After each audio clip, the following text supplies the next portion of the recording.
Hi, I'm John from Just Whisky, featuring Just News. If you liked today's Just News episode, please give it a thumbs up, like, and subscribe. And consider becoming a Patreon. And there is a link in the description below if you're interested in doing that. And a shout out to the few Patreons that I do have that help to financially support the channel, which is much appreciated and much needed. Okay, today we're going to be doing just news, and it's mostly about Ardbeg. At the end, there's two books that I want to talk about that I think you're going to be interested in, so it's worthwhile waiting to the end of that. I'm a Ardbeg skeptic, and I vowed to never review another Ardbeg ever again. But damn, they create some very interesting news in this slow month of news of January. So I'm going to share it, right? What little I know. In the past, it seems Ardbeg would do a committee release like once a year, and then they would do, the general release. So there'd be two of the same thing, like the Dark Cove and the Black. But it seems as time is moving forward that they're releasing more and more and more. And my understanding is they have 1, 2, 3, 4, 5 coming out. One which is already available. This in 2023. All right. So we're going to quickly kind of run through them with the limited information that I do have. One of them is going to be called the Ardbeg Anthology, okay? And it's going to be called The Harpy's Tale. And I guess a harpy is like a fantastical woman bird creature, and the graphics do look pretty cool on it. And it is going to be a 13-year-old, so an actual age stated offering. And it is going to be finished in Sauternes casks, which is a French dessert wine, very sweet. So they're going to be doing a marriage of their traditional ex-bourbon and the Sauternes cask. And supposedly this is going to be a much wider release than the committee release. So look for that in the coming months. Again, I have no idea of prices on any of these. So if it's 13 years, I'm just surmising that maybe it's the 10-year with, a 3-year finishing in Sauternes, but they also talk about a marriage. So not really sure, but I'm a big Sauternes finished fan, and this does sound interesting. Another Ardbeg that's going to be coming out is called Ananorphic, okay?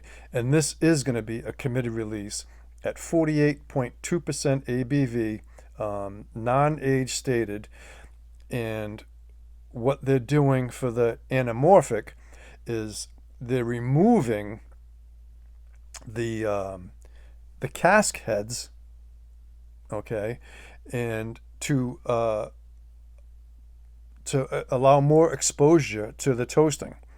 So I don't know exactly how they're going to do that, but I guess by taking the two heads off the cask, maybe they're going to do the two heads toasted separately as well as the whole inside.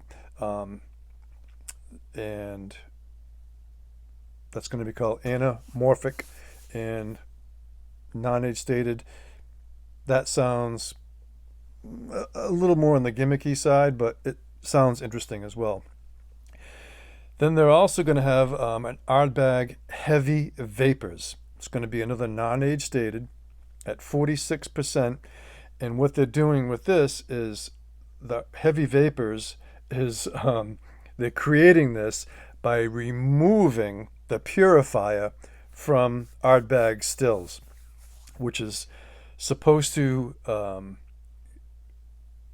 give the finished product the most full-blown Ardbeg ever. Okay, so we've already had the Hypernova, which was supposed to be the smokiest Ardbeg ever. So Heavy Vapors, 46% non-age stated, is supposed to be the most full-blown Ardbeg ever.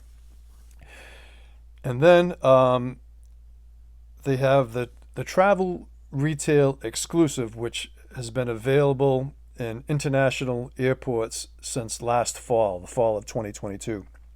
So anybody that's traveled should have been able to find smoke trails, 46% ABV, non-age stated, and it's the Smoke Trails, I believe, is a first edition of a series, and this particular one is a Manzanilla edition. Okay, so it's a Manzanilla wine finished married with classic Ardbeg. Okay, that one's a non-age stated in travel retail airports. And then I've already talked about this one in a previous news one, but we're just going to lump it all together. And then supposedly they have yet another one coming out this year called Bizarrebq. Okay, it's going to be a NAS at 50.9% ABV, and they took all the empty casks and put them over these giant hibachi barbecue grills with smoked seaweed and I believe some other herbs and various whatnots to create a barbecued Ardbeg. Okay, so there you go with all that. A couple of them do sound interesting, especially that Anthology 13-year-old. So we'll see. Okay, now as far as books go, right? We can take down the Ardbeg session has officially ended, and just to wrap things up, I'm about halfway through and enjoying this latest Dave Broom book called A Sense of Place. It's all about Scotland, and some of it can be a bit dry, but it really is a sense of place in that I think anybody that's from Scotland or anybody that's visited Scotland, this would be a great souvenir keepsake to reflect upon the areas that you have been in. And what he does is he goes with a photographer and takes some beautiful photographs throughout Scotland, and he writes very prose in this, very loosely written, and they do talk about some distilleries. Very interesting information on the Clynelish and Brora, and there's other ones in here too, is a little bit about Craig Alecky, but the Clynelish information is very, very interesting that's in here. So the title is very appropriate, A Sense of Place. He's kind of just talking in prose about the areas and the beauty of Scotland and the people and the culture, okay, and the way of life, and then he goes into a little bit of history, and it's not all pertaining to distilleries, but a lot of it is. Then to kind of go back in time, right? This book he wrote it's 2014. This is the second edition, okay, by Dave Broom, The World Atlas of Whisky. And I'll tell you, these two are great companion books. But what's great about this book is that he shows, I believe, every distillery in Scotland, including a lot of new ones. And even though it was printed in 2014, 9 years ago, it does not feel dated at all. It feels very relevant. But what he does, he talks about each distillery, and then he talks about the history of the distillery, kind of like he talks about the history of Scotland in A Sense of Place. And then he talks about their products and their new make, how it tastes and the flavor notes, and kind of gives a again, like a prose-like idea, and there's also some heavy specs about each one.